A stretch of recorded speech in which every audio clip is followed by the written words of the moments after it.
Maanghang ng onte. Tapos pwede na rin ilagay yung talong. Hindi. Ay. Hindi pa. Mamaya yun. Marunong ka pa sa akin eh. Lalagay mo po. Ay, hindi ba po nilalagay? Kaya, pagluluto kasi ng ulam, kahit anong ulam, kailangan may pagmamahal. Bilisan mo naman, gutom na ako. Bagay.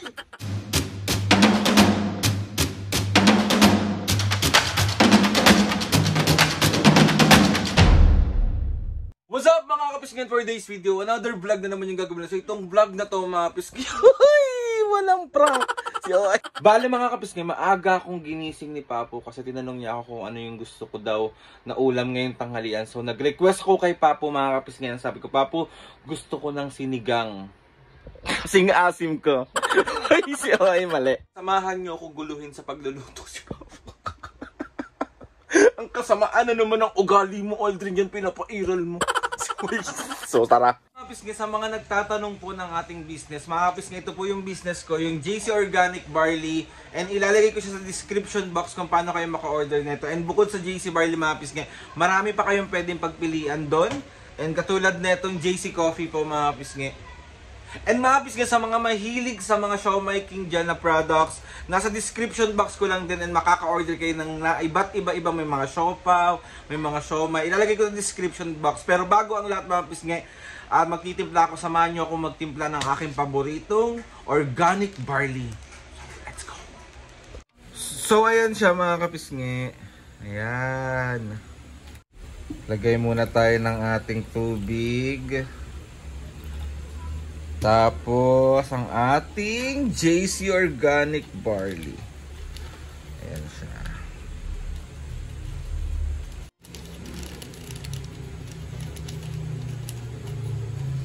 Tapos, haluin lang natin.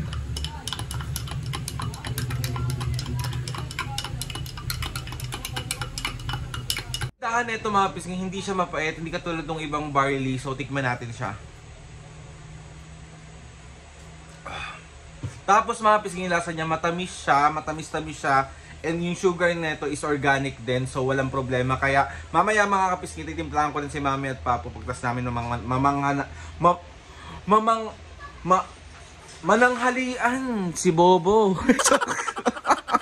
Mga kapisngin, ready niya na yung mga ingredients. Papo, magay ka muna, Papo. Papo, okay ka muna. Thank you sa pagluto ng aking request. Siniganggang with ketchup by Nicole Caluwag. Hello, Ate Nicole. Si Papo ng kanyang kangkong. Yan. Kailangan naka-prepare na lahat yung mga pang sasangkap na gagamitin niya sa pagluluto. Hulog ka na lang ng hulog pagka ano na. So ay nagpapakulo na si Papo ng kanyang baboy.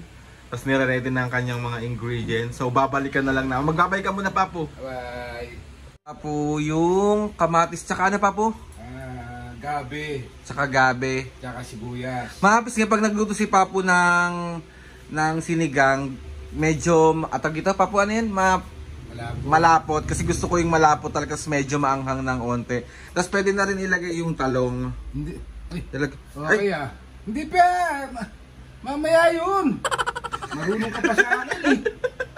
Lalagay mo po. Ay, hindi ba buo nilalagay? Kaya, parang, ano ka pa lang parang 1 year old ka pa lang walang alam sa pagluluto Pero hindi buo nilalagay yung talong. Saka nakakita ang sinigang na buong talong. Dito lang. Lagay mo na pa, lagay na natin. Huwag ka nang makialaman yan. Iwanan ko kayo dito magluto. Sorry na ka. Papagutom na ako pa, mahihimatay na ako. Mahihimatay ka na. Grabe siya yun sa mabis nga. Papakuluin lang yan. Pagluluto kasi ng ulam, kahit anong ulam, kailangan may pagmamahal. Tsaka kailangan malinis siya. Wala siyang pag nagpakulo ka kasi may mga latak yung baboy Aalisin mo yun, siyempre nakakadiring yun pag kumakain Hindi katulad sa mga ibang turo-turo dyan na kasama yung mga sapal, gano'n. Ako hindi. Kailangan yung kakainin ng mga pamilya ko is malinis yan. Yes, dapat malinis. Dapat cook with pagmamahal. Yes. With love. With love. So, ayan si Mami mga kapisngin. Pahiga-higa lang yan pero gutom na. Mami, tulungan mo si Papo dun. Ayoko pag pinakialaman mo, magagalit pa yung bahala siya. Gutom ka na, me? Gutom na ako. Paano mo ka ng gutom? Gutom na. Mami, ako mo mahihimatay na nahihilo ko, me. Wow. Wow. So nilagay ko na yung talong, tsaka yung sitaw. Tapos ang ilalagay ko na rin itong Sili. verde, para may konting siya anghang. Yes, ayun na siya mga pisngi. Grabe ang bango. Gugutom na ako. So maya maya lalapot na yan mga pisngi ng lalapot. Malapot naman siya, oo. Yan, onti pa. Gusto ko yung malapot na malapot eh. Wala na nga. Malambot na yung baboy pa. Ha? Malambot na yung baboy. Oo.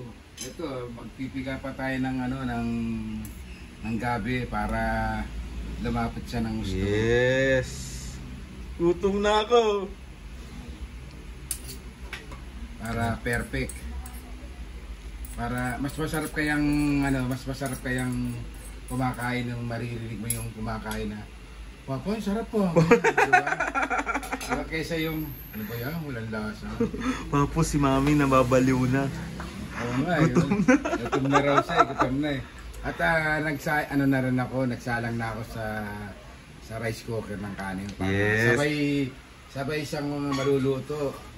Ganun ako tinatansya ko yung niluluto kong ulam, tapos sasalangan kong bigla ng rice cooker. Yes. Pareho silang mainit. So mga pisngay, alam nyo na kung sino talaga ang pinakamasipag na tagaluto sa pamamahay na to. Walang iba kundi si Papo. Si Mami minsan nagluluto siya pag trip niya. Pero masarap din naman magluto si Mami. Pero iba talaga pag si Papo talaga yung nagluluto. Pag si Sobrang Mami mo sarap. magluto, yung mitsado dyan nagiging adobo. Yari ka pag narinig ka. Yari ka pag narinig ka. Alala nyo yung inasar namin siya na sa vlog namin nung last 1 year. Ganun, parang yung mitsado dyan. Hindi Papo, pero may sarap naman magluto si Mami. Oo, masarap din. Lalo na yung kaldereta. Yan, ganyan. Saka minuto. Talagang kompleto siya sa Ricardo. Ayaw niya nung tinitipid. Kaso si Mami Mapis nga, irritable lagi. So, ayaw niya magluto kasi pumapangit yung lasa.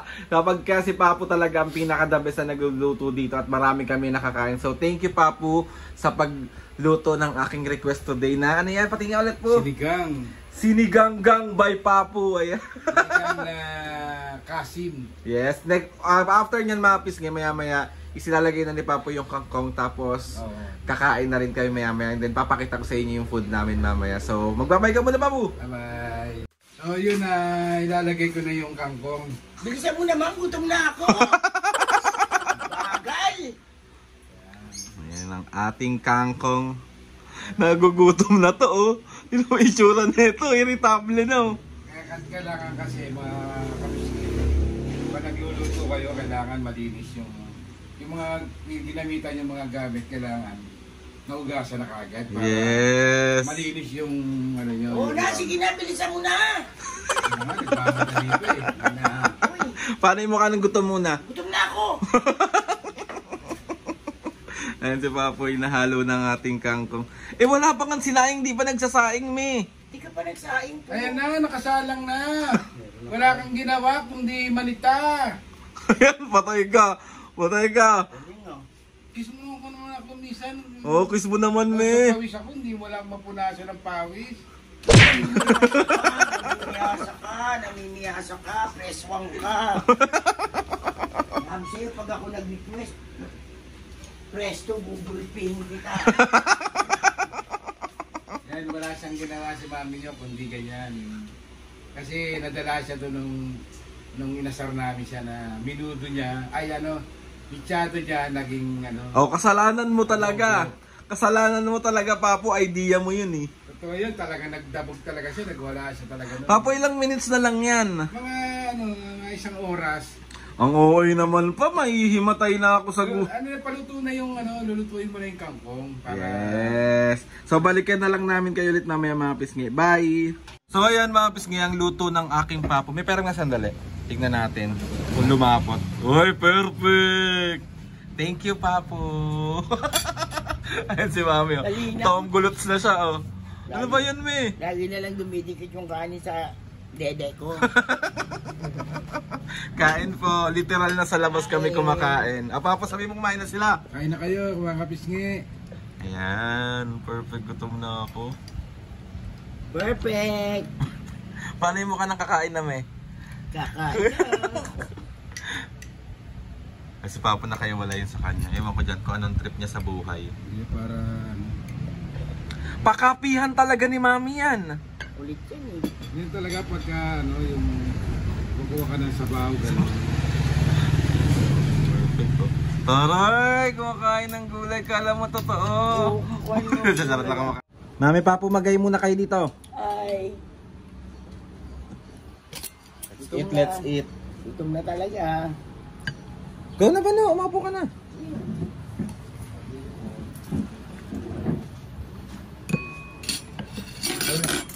Wow, taba. Sarap. Si Papo naman kung kailan masarap ang ulam, tsaka niya binawasan yung pagsaing niya. Glenn? Anong pagkain? Isaing mo ba? Bakit? Ilan pa ba yan? Ilan ba yan?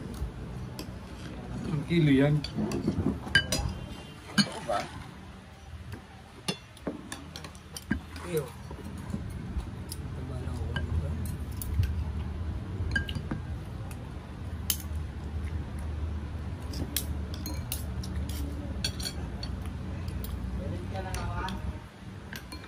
Out of 10. Ha? Out of 10. Ano? 1 out of 10. Wait lang, hindi ka ba natitikman eh? Tikman natin. Perfect! 3.5. Sarap lang, Papong, sarap.